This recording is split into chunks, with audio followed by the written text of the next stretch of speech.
आत्म चेतना क्या है? जब हम जागरूकता की स्थिति में होते हैं कि मैं एक आत्मा हूँ और यह भौतिक शरीर नहीं है, तो हमारी शक्तियाँ असीमित होती हैं, क्योंकि आत्मा किसी चीज से सीमित नहीं। दूसरे शब्दों में व्यक्ति इस भान के साथ सोचता है, महसूस करता है, कार्य करता है, प्रतिक्रिया करता है आदि कि वह शरीर का मालिक।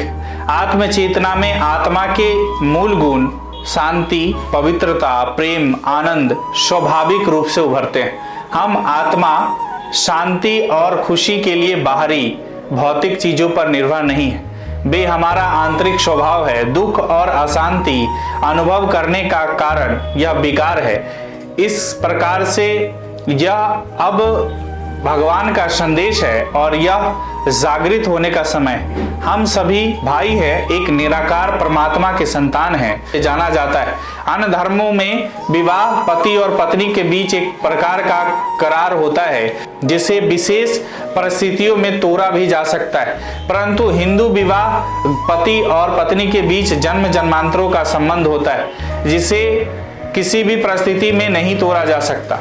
अग्नि के 7 फेरे लेकर और ध्रुव तारा को साक्षी मानकर दो तन, मन तथा आत्मा एक पवित्र बंधन में बंध जाते हैं। हिंदू विवाह में पति और पत्नी के बीच शारीरिक संबंध से अधिक आत्मिक संबंध होता है और इस संबंध में अत्यंत पवित्र माना गया है। हिंदू धर्म के अनुसार 7 फेरों के बाद ही शादी की रस्म पूर्ण होती है। 7 फेरों में दुल्हा व दुल्हन दोनों से 7 वचन लिए जाते हैं। यह 7 फेरे ही पति पत्नी के रिश्ते के 7 जन्मों तक बांधते हैं।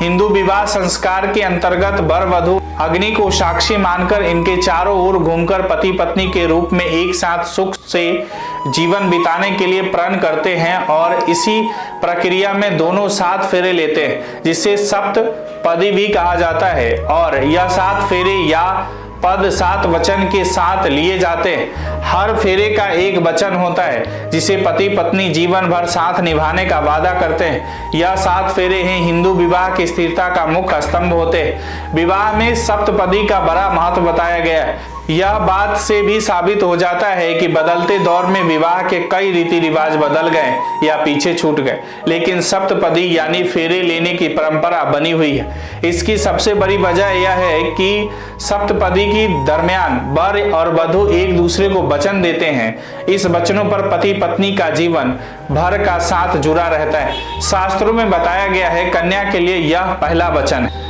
सप्तपदी के दरमियान कन्या पति को 7 वचन देती है। इनमें से सबसे पहला वचन होता है तीर्थ, व्रतों, उद्यापन, यज्ञ, दान आदि आप मुझे साथ लेकर करें तो मैं आपके बामंग में रहूंगी।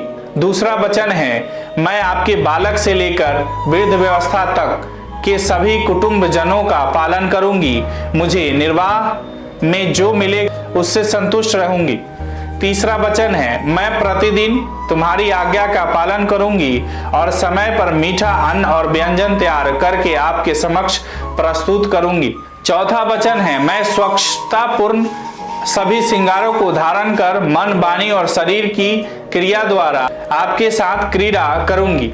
5वां वचन है दुख में धीरज रखने वाली और सुख में प्रसन्न होने वाली मैं तुम्हारे सुख दुख की साथी बनूंगी। मैं कदापि पर पुरुष का संग नहीं करूंगी।